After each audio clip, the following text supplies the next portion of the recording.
Olá! Hoje estou aqui para falar para vocês sobre vitamina D e imunidade. O que há de novo?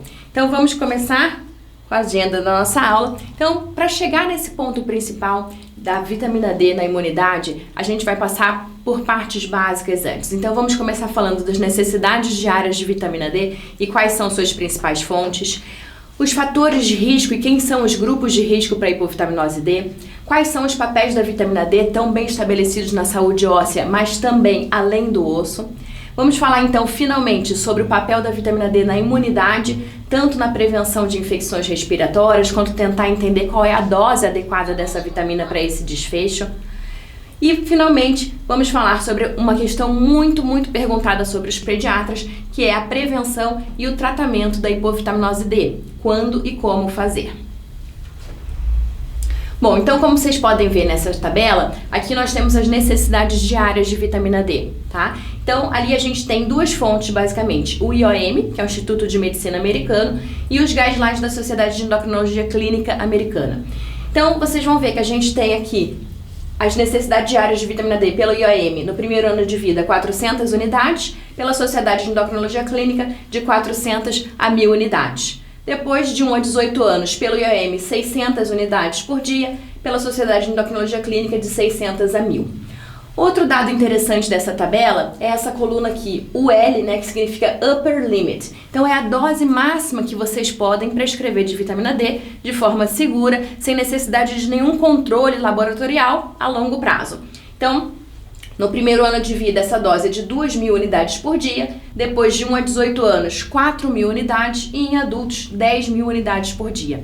Lembrando que essas são as doses, as necessidades diárias de vitamina D para indivíduos rígidos, né? Essas doses podem ser 2 a 3 vezes maiores em grupos de risco, que nós vamos falar daqui a pouco quem são eles. E o que a gente tem de recomendação no Brasil? Então, o PCDT de raquitismo e osteomalácia do Ministério da Saúde de 2016 recomenda a suplementação de vitamina D para crianças a partir de 1 a 2 meses de vida até a adolescência, numa dose de 400 unidades por dia para prevenção da deficiência vitamínica.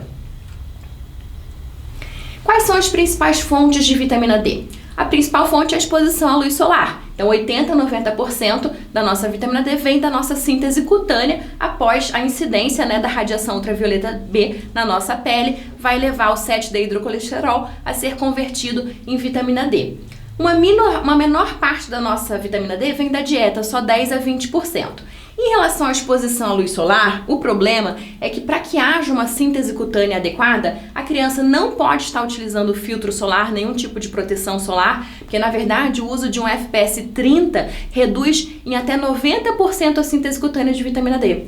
Nem pode estar utilizando aquelas famosas vestimentas, né, com proteção solar. Então o indivíduo precisa estar com a pele exposta para que ele possa fazer essa síntese cutânea da vitamina D.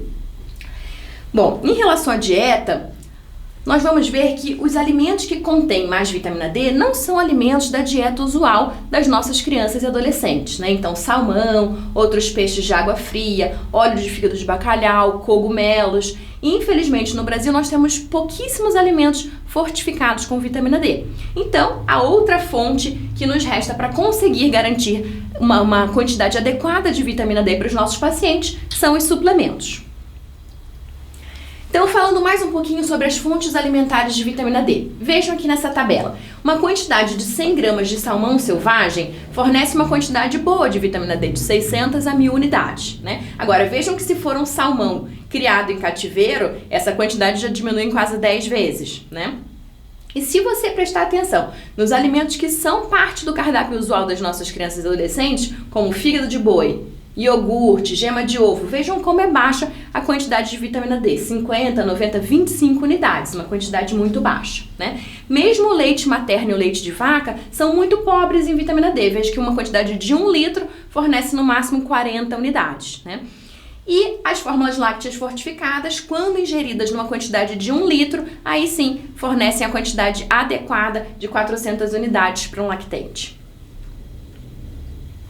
Então vamos falar um pouquinho sobre os fatores de risco para a hipovitaminose D. Primeiro, o conteúdo de melanina na pele. Então, quanto mais escura a pele de um indivíduo, né, quanto mais melanina, mais lenta é a síntese cutânea da vitamina D. Então, um indivíduo de pele escura vai precisar se expor por um tempo mais prolongado ao sol do que o indivíduo de pele clara para fazer a síntese da mesma quantidade de vitamina D. A idade também é um fator importante. Então, quanto mais velho o indivíduo, também mais lenta se torna essa síntese. Da mesma forma, indivíduos mais velhos precisam de um tempo de exposição maior do que indivíduos mais jovens para sintetizar a mesma quantidade de vitamina D através da pele. O uso de protetor solar, como eu falei para vocês, um FPS de 30 já reduz em 90% a síntese cutânea de vitamina D. A latitude, então indivíduos que moram acima de mais 35 graus ou abaixo de menos 35, nesses locais a incidência de UVB é diminuída. Então, consequentemente, esses indivíduos também estão sujeitos a uma menor síntese cutânea e, portanto, maior risco de hipovitaminose. A estação do ano também é muito importante, né? Então nós sabemos que o pico da vitamina D ocorre no final do verão e o nadir ocorre no final do inverno. A poluição atmosférica acaba agindo como um filtro para a radiação ultravioleta B. Consequentemente, se você filtra a incidência do UVB, você tem uma menor incidência cutânea e uma menor síntese cutânea nos indivíduos que moram em locais mais poluídos. O uso de vestimentas, então vestimentas que cubram, né, maior parte da pele, vão causar uma menor síntese cutânea de vitamina D, já que você precisa de pele exposta para poder fazer essa síntese de forma adequada. A obesidade também é um fator importante. Então, indivíduos obesos têm maior risco de hipovitaminose D, porque essa vitamina ela se deposita no tecido adiposo. Então, em indivíduos obesos, ocorre um deslocamento da vitamina D do sangue para o tecido adiposo, levando a baixos níveis séricos.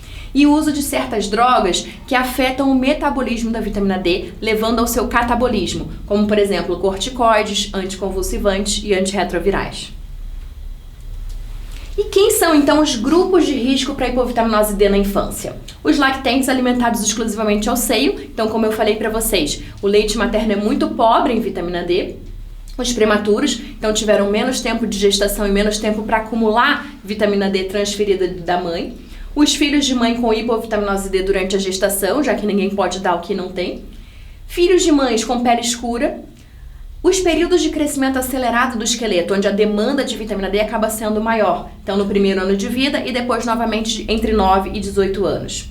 O uso de medicamentos que eu comentei que afetam o metabolismo da vitamina D, levando ao seu catabolismo, vão colocar os usuários desses medicamentos em risco de hipovitaminose D. Então, anticonvulsivantes, antirretrovirais, glicorticoides e antifúngicos. Pacientes portadores de síndrome de má absorção intestinal, como fibrose cística, doença celíaca, doença inflamatória intestinal, colestase, pós-cirurgia bariátrica. E por último, indivíduos obesos, como nós vimos no slide anterior. Então, falando um pouquinho de saúde óssea. Quando a gente fala de saúde óssea, a gente logo lembra dessa tríade, né? E tem que lembrar mesmo. Vitamina D, atividade física e cálcio. Quando a gente fala de nutrição e de saúde óssea, a gente pensa muito em cálcio.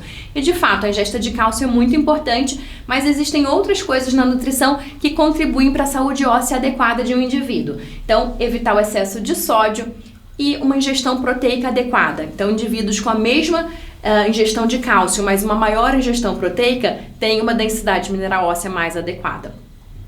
A vitamina D, a gente sabe muito bem do seu papel essencial na saúde óssea, né? E a última parte desse tripé da saúde óssea é a prática de atividade física, de preferência atividade física de impacto, que leva à síntese óssea. E sabemos também bem o que acontece quando há uma carência de vitamina D, né? Em relação à saúde óssea, vários desfechos negativos podem ocorrer. Então, o raquitismo é o que vai acontecer na infância, quando há carência de vitamina D. Lembrando que raquitismo não é só aquele espectro pior que nós vemos nos livros, né? O rosário raquítico, a bossa frontal, baixa estatura, genuvaro, né? Isso é um extremo, mas lembrando que o raquitismo é um espectro. E nos espectros mais leves da doença, ela pode cursar de forma silenciosa, né? E o exame físico da criança pode ser absolutamente normal. Então, espera-se detectar a carência de vitamina D muito antes que esse espectro extremo do raquitismo ocorra. A osteomalácia é a manifestação da carência de vitamina D em adolescentes e adultos, que pode se manifestar como dor óssea prolongada por mais de 3 meses. E no adulto, a associação da carência de vitamina D com a osteoporose. Falando em osteoporose, normalmente é uma doença que o pediatra não se preocupa, mas deveria. Então, na verdade, a osteoporose é uma doença do idoso, mas que se inicia na infância. Como assim? 40 a 60% da massa óssea do adulto é adquirida durante a adolescência. Então vejam como é importante garantir que os nossos adolescentes adquiram uma massa óssea adequada para prevenção de osteoporose na fase quando esses indivíduos se tornarem idosos. Então pensem, se o indivíduo garante atingir o máximo do seu potencial genético, né? Então ele vai utilizar todo o seu potencial genético para alcançar o pico de massa óssea. Quando houver o declínio natural da massa óssea que ocorre com o envelhecimento, esse indivíduo tem menos chance de cursar com osteoporose. Enquanto, por outro lado, se ele não atingir o pico de massa óssea total para o seu potencial genético durante a adolescência, por vários fatores, né? Se ele atingir um pico subótimo, a chance de que ocorra um declínio na fase de envelhecimento que vai ocorrer, esse declínio é fisiológico, né? A chance que esse indivíduo evolua com uma osteoporose vai ser muito maior. Então, falando um pouquinho da vitamina D além do osso, né? Então, nos últimos anos, muitos estudos foram publicados sobre diversos possíveis papéis da vitamina D além do osso. E por que isso aconteceu? Porque o receptor de vitamina D, ele existe em centenas de tecidos do organismo. Então, a vitamina D, na verdade, é mais do que uma vitamina, né? É um pró-hormônio. Então, observando-se que esses receptores estão presentes em inúmeros tecidos do organismo, começou a se tentar estabelecer relações da vitamina D com diversas condições patológicas, né? Então, muitas delas, recentemente, essas associações já vêm caindo, porque inicialmente foram estudos observacionais, né, de que mostravam associação de baixos níveis de vitamina D com diversas doenças, mas por serem estudos observacionais era impossível estabelecer uma causalidade. E quando os estudos intervencionistas começaram a aparecer, muitas dessas associações começaram a ser, na verdade, não foram confirmadas. Em relação a câncer, por exemplo, os estudos mais recentes, intervencionistas, já mostraram que, na verdade, não há um papel na vitamina D em termos de prevenção de câncer. A vitamina D, sim, diminui a mortalidade em pacientes portadores de câncer, mas infelizmente a suplementação não foi capaz de prevenir ou diminuir a incidência de câncer. Em relação ao risco cardiovascular, também, outra associação que foi desfeita nos estudos mais recentes intervencionistas. Porém, um papel muito interessante da vitamina D, que vem se confirmando cada vez mais, é o papel da vitamina D no sistema imune, em relação à prevenção de infecções. E é disso que a gente vai falar agora. Então, a descoberta do receptor de vitamina D, que é o VDR, né, levou a diversas pesquisas. Então, assim, uma vez conhecida a fisiopatologia, foram começados inicialmente estudos em animais, depois em estudos em humanos, tentando entender o papel da vitamina D no sistema imune. E o que nós sabemos? Então, nós sabemos que a vitamina D vai diminuir o perfil TH1 e o perfil TH17 e vai estimular o perfil TH2 e o perfil T regulador, tá? Então, com isso, nós vamos ver que a vitamina D vai ter um efeito supressor na imunidade adaptativa. Então, além disso, ela inibe a proliferação de células T e as funções efetoras de CD4 e CD8. Como eu falei, ela restringe a polarização de CD4 para TH1 e TH17 e favorece o desenvolvimento de TH2 e T regulador, né? E por que isso é importante? Porque TH1 e TH17 estão ligados à promoção de inflamação e autoimunidade, enquanto os perfis TH2 e Treg têm um papel oposto. Ainda, a vitamina D inibe a diferenciação e a maturação das células dendríticas, levando a uma programação adequada de tolerância. E com todos esses papéis juntos, há uma atenuação de doenças autoimunes e inflamatórias. Então, esse é o papel da vitamina D na imunidade adaptativa. Tendo sido observado esses mecanismos fisiopatológicos, começaram estudos em animais, então, inicialmente foi observado nos estudos em animais que a suplementação com vitamina D era efetiva na prevenção e ou controle, né, de diversos modelos animais de doenças autoimunes, como doença inflamatória intestinal, esclerose múltipla, artrite reumatoide, lúpus e diabetes do tipo 1. Então, tendo visto esse efeito interessante nos estudos em animais, começaram os estudos em humanos. E os estudos epidemiológicos mostraram, sim, a associação entre baixos níveis de vitamina D e tanto a incidência quanto a gravidade de certas doenças autoimunes. Então, começaram a surgir os estudos intervencionistas que, na verdade, ainda estão em andamento, né? E existem resultados inconsistentes, na verdade, porque alguns estudos têm um resultado muito bom, enquanto outros foram negativos. Então, a resposta final ainda está por vir, né, sobre esse capítulo da vitamina D na imunidade. Certamente, os próximos anos trarão mais informações sobre esse desfecho da vitamina D. Nesse estudo, então, nós avaliamos os níveis de vitamina D e a prevalência de deficiência de vitamina D em crianças com doenças reumatológicas autoimunes e controles. Então, foram incluídos 254 pacientes, desses 169 tinham doenças autoimunes e 85 eram controles com condições não autoimunes. E nós encontramos que 20% dos pacientes nessa clínica de reumatologia pediátrica tinham deficiência de vitamina D. Isso é um número bem considerável se vocês pensarem que, por estarem acompanhando em uma clínica de reumatologia pediátrica, a maior parte desses pacientes já fazia suplementação nas doses habitualmente preconizadas pelo IAM, né? E ainda assim, 1/5 tinha deficiência. Então veja como muitas vezes aquelas doses, né, não vão ser suficientes para prevenir a deficiência. E o mais interessante desse estudo é que observamos que as crianças e adolescentes com doenças autoimunes tinham 2,5 vezes praticamente mais chance de ter deficiência de vitamina D do que os controles. Então vejam mais uma vez, né, mostrando essa associação de baixos níveis de vitamina D com doenças autoimunes. Agora eu vou falar para vocês um pouquinho sobre o papel da vitamina D na imunidade inata. Então aqui nós temos o esquema de um macrófago, tá? Vejam que ali a gente tem aqui a vitamina D ligada à proteína carreadora de vitamina D. Aqui nós temos o esquema do macrófago. Esses são os patógenos entrando em contato com o Toll-like receptor. Uma vez que o patógeno entra em contato com o Toll-like receptor, há estimulação do gene CYP27B1, que leva à síntese da enzima 1-alfa-hidroxilase. Essa enzima, por sua vez, vai fazer com que a vitamina D, aqui já livre, né, da proteína carreadora de vitamina D, seja convertida em 1,25 de hidroxivitamina D, que é a formativa da vitamina D. Essa formativa da vitamina D vai se ligar ao receptor de vitamina D, né, e vão levar à síntese, vão levar à ativação e síntese de diversas enzimas, né, como, por exemplo, as catalicidinas e as beta-defensinas, que são essenciais para a imunidade inata, né? Então, na imunidade inata, a vitamina D tem um efeito estimulatório. Então, ela vai promover a proliferação de monócitos, promove a capacidade quimiotática e fagocítica dos macrófagos e leva, como eu mostrei ali naquela figura anterior, à produção desses peptídeos antimicrobianos endógenos em monócitos, neutrófilos e células epiteliais. Então, as catalicidinas e as defensinas, né? Com todas essas ações juntas, a vitamina D promove uma eliminação de bactérias, vírus e fungos. Bom, tendo entendido a fisiopatologia de como a vitamina D age, vieram então os estudos tentando observar se isso realmente acontece em humanos, né? E essa é uma meta-análise, a maior que existe atualmente, existem algumas anteriores, né? Mas essa é a mais recente, de 2017, então é a maior delas, que incluiu 25 estudos, né? Que queria observar o quê? Se a suplementação de vitamina D seria realmente capaz, então, de prevenir infecções agudas do trato respiratório. E o que essa meta-análise viu?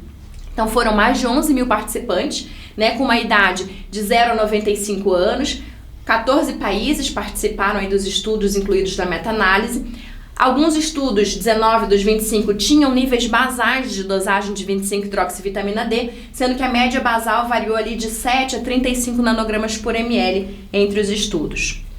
E como foram vários estudos, cada estudo usou um esquema diferente de suplementação de vitamina D. Então, havia bolos mensal ou bolos a cada 3 meses em 7 estudos, doses semanais foram utilizadas em 3 estudos, uma dose diária em 12 estudos e uma combinação de bolos e doses diárias em 3 estudos. As doses em crianças variaram de 200 a 2.000 unidades por dia.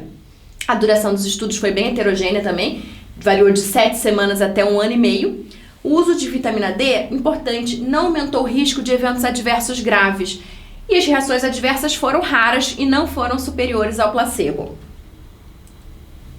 E o que essa meta-análise mostrou então? Mostrou realmente a suplementação com vitamina D resultou numa redução na proporção de participantes que experimentava pelo menos uma infecção aguda do trato respiratório. Então houve uma redução de 12% do risco, né? Vejam aqui então a síntese final dessa meta-análise.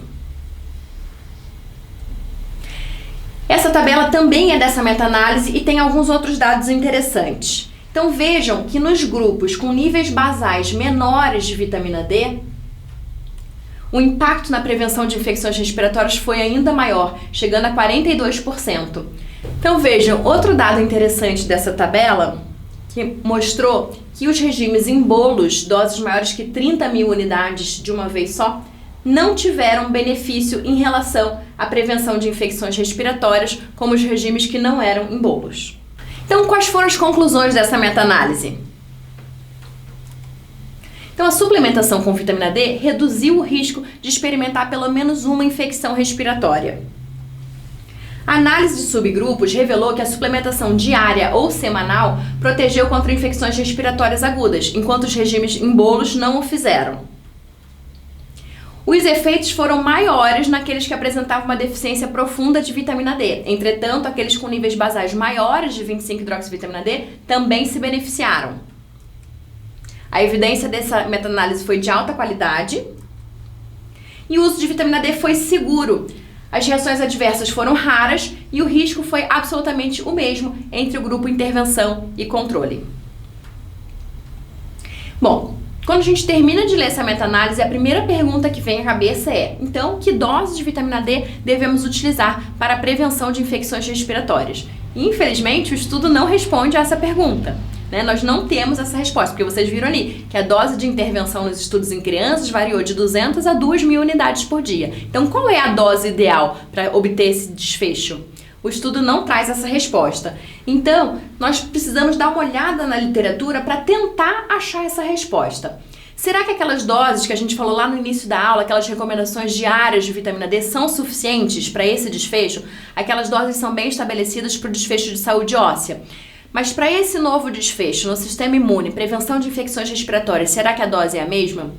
Nós não temos essa resposta, mas essa é uma outra meta-análise interessante que traz algumas informações novas sobre doses de suplementação de vitamina D e níveis séricos. Então vejam que foi publicada recentemente, em fevereiro de 2019, essa meta-análise, e eles englobaram então 136 ensaios clínicos randomizados, controlados, com quase 21.000 participantes, ao redor do mundo. 19 desses estudos foram em crianças. E o que eles encontraram em relação à suplementação de vitamina D na infância? Para alcançar concentrações séricas adequadas de 25-hidroxivitamina D em crianças, ou seja, níveis acima de 75 nanomols por litro, houve a necessidade de se suplementar uma dose de 1.340 unidades por dia. Então vejam, uma dose bem acima daquelas recomendações diárias que a gente falou no início da aula, Então, para obter níveis séricos mais altos, a suplementação também precisa ser mais alta, Então, isso definitivamente não é uma resposta definitiva à nossa pergunta anterior, de que dose suplementar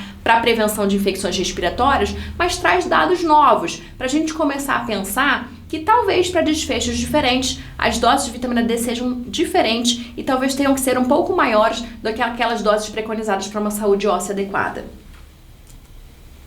Bom, como podemos prevenir a hipovitaminose D? Então, o objetivo sempre é a prevenção, Uma forma adequada seria a exposição de braços e pernas à luz solar. Mas para que haja uma síntese cutânea adequada de vitamina D, como nós falamos no início da aula, a criança não pode estar usando nenhum tipo de proteção solar, nem filtro solar, nem vestimentas, com proteção solar. Então essa exposição tem que ocorrer braços e pernas durante 5 a 15 minutos, dependendo da cor da pele da criança, 3 vezes por semana, no horário de pico, entre 10 e 15 horas. Então, se nós fizermos esse tipo de recomendação, essa é a reação dos dermatologistas, Então é claro que nós não podemos fazer atualmente esse tipo de recomendação pelo risco de câncer de pele, envelhecimento precoce, enfim, vários efeitos danosos da radiação ultravioleta B na pele. Então, a alternativa para a prevenção da hipovitaminose D acaba sendo a suplementação, que já é recomendada por todas essas entidades. Então, a Academia Americana de Pediatria recomenda a suplementação de vitamina D numa dose de 400 unidades por dia, a partir do nascimento até os 2 anos de idade. As recomendações do Ministério da Saúde a gente falou lá no início da aula, Então recomenda suplementação de 400 unidades por dia a partir de 1 a 2 meses de vida até a adolescência. E a recomendação da Sociedade Brasileira de Pediatria, a gente vai ver um pouquinho melhor no próximo slide, que ela é um pouquinho mais detalhada. Mas, em resumo, todas essas entidades recomendam que todos os lactentes, crianças e adolescentes devem receber uma suplementação de vitamina D com pelo menos 400 unidades por dia. Então, essa tabela foi retirada das recomendações para o diagnóstico, tratamento e prevenção da hipovitaminose D em pediatria da Sociedade Brasileira de Pediatria de 2016. E vejam então quais são as recomendações da SBP. A suplementação de vitamina D deve ser feita numa dose de 400 unidades por dia nos lactentes abaixo de 1 ano e 600 unidades por dia nas crianças maiores de 1 ano em quem? Crianças em aleitamento materno exclusivo, todos. Como nós vimos, o leite materno é muito pobre em vitamina D, essa suplementação deve ser iniciada logo após o nascimento. Exceto nos prematuros, que a suplementação vai ser iniciada quando o peso for maior que 1,5 kg e houver tolerância à ingesta oral. Para crianças em uso de fórmula láctea fortificada com vitamina D, todas aquelas que ingerem um volume menor que 1 litro por dia também têm que suplementar, porque nós vimos que é preciso ingerir 1 litro por dia para que a criança esteja ingerindo 400 unidades de vitamina D. Crianças e adolescentes que não ingerem pelo menos 600 unidades de vitamina D por dia na dieta também precisam suplementar. Lembrando daquela tabela lá do início da aula, dos alimentos que são ricos em vitamina D, nós vamos ver que a maior parte dos nossos pacientes, crianças e adolescentes, vão se encaixar nessa categoria, porque é muito difícil ingerir 600 unidades por dia na dieta diariamente. E por último, a última categoria que recomenda a suplementação é de crianças e adolescentes que não se exponham ao sol regularmente. Infelizmente, com o tempo cada vez mais prolongado de tela, e cada vez menos tempo de atividades ao ar livre, nossas crianças e adolescentes cada vez mais se encaixam nessa categoria também. Então, quando devemos tratar a hipovitaminose D? Então, se não conseguimos prevenir a hipovitaminose D e ela se estabeleceu, quando é preciso tratar? Bom, essa recomendação também é desse documento da SBP de 2016. O tratamento da hipovitaminose D é indicado para todos os pacientes com deficiência, ou seja, níveis séricos abaixo de 20 nanogramas por ml, sejam eles sintomáticos ou não. Quando há insuficiência de vitamina D, ou seja, níveis séricos entre 20 e 30 nanogramas por ml, esses pacientes podem ser tratados, caso pertençam a grupos de risco para hipovitaminose D, que nós falamos lá no início da aula, e caso medidas gerais como adequação da dieta e de atividades ao ar livre não possam ser efetuadas. Então, vai ficar a decisão da família, para a família e para o médico, individualmente analisar a situação daquele paciente e decidir se justifica ou não o tratamento da insuficiência de vitamina D para aquele paciente específico. Então, e como, Como fazer o tratamento, então, da hipovitaminose D? Essa tabela também é do documento da SBP de hipovitaminose D de 2016. Ela tem duas referências aqui para o tratamento de hipovitaminose D, então eu acho que fica um pouquinho confuso a gente ver tudo isso de uma vez. Então eu resumi isso numa tabelinha para ficar um pouquinho mais fácil de entender. Nesse slide eu fiz um resumo, daquelas duas referências para o tratamento de hipovitaminose D. Então, em crianças de 0 a 18 anos, você pode escolher sempre o tratamento semanal ou diário, A eficácia de ambos é a mesma, basicamente essa decisão fica a cargo do médico e da família, o que é mais fácil e mais adequado para aquele paciente. Então, algumas famílias acham mais fácil lembrar de tomar todos os dias, outras preferem, para uma melhor aderência, o esquema semanal. Não importa, basicamente a eficácia é a mesma, fica a cargo do médico e da família decidir. Mas se você optar pelo esquema semanal, são 50 mil unidades uma vez por semana, por 6 a 8 semanas. Se você optar pelo esquema diário, a suplementação deve ser feita numa dose de 2.000 unidades por dia, por 8 a 12 semanas. E para pacientes adultos, muitas vezes esses pacientinhos acima dos 18 anos não nos largam, continuam acompanhando com a gente, então nós precisamos às vezes tratar os adultos também. Então, para adultos, a suplementação semanal é igual, com 50 mil unidades uma vez por semana, também por 6 a 8 semanas, mas a dose diária aumenta para 6 mil unidades por dia, por 6 a 12 semanas. É importante lembrar que depois do tratamento é essencial estabelecer uma manutenção. Então, a maior parte dos fatores de risco que levou à hipovitaminose D não é reversível, seja a cor da pele, a latitude em que o indivíduo vive, alguns hábitos culturais, vestimentas, enfim. Então, se você não estabelecer a manutenção após o tratamento, aquele indivíduo que já teve hipovitaminose D provavelmente terá novamente. E a manutenção deve ser feita de 0 a 18 anos com 1.000 unidades por dia e em adultos com 2.000 unidades por dia. Algumas questões permanecem, Questões que ainda precisam ser respondidas. Então, qual a dose ideal de vitamina D para prevenção de infecções respiratórias? Será que a dose necessária para uma adequada saúde óssea é suficiente para outros desfechos? Provavelmente não, mas essa é uma pergunta que os próximos anos de estudos ainda trarão a resposta, né? Então, mas a gente já tem alguns dados mostrando que talvez para desfechos diferentes da saúde óssea, as necessidades sejam maiores do que aquelas doses preconizadas para uma saúde óssea adequada. Então, para finalizar, as mensagens para casa. As fontes alimentares de vitamina D são escassas. Além do papel bem estabelecido na saúde óssea, a vitamina D tem um papel na imunidade, né? E sua suplementação reduz o risco de infecções respiratórias. A suplementação de vitamina D é recomendada para basicamente todas as crianças e adolescentes, numa dose de 400 a 1.200 unidades abaixo de 1 ano e 600 a 1.800 unidades por dia acima de 1 ano. Lembrando que os pacientes com fatores de risco necessitam de doses 2 a 3 vezes maiores que as crianças rígidas.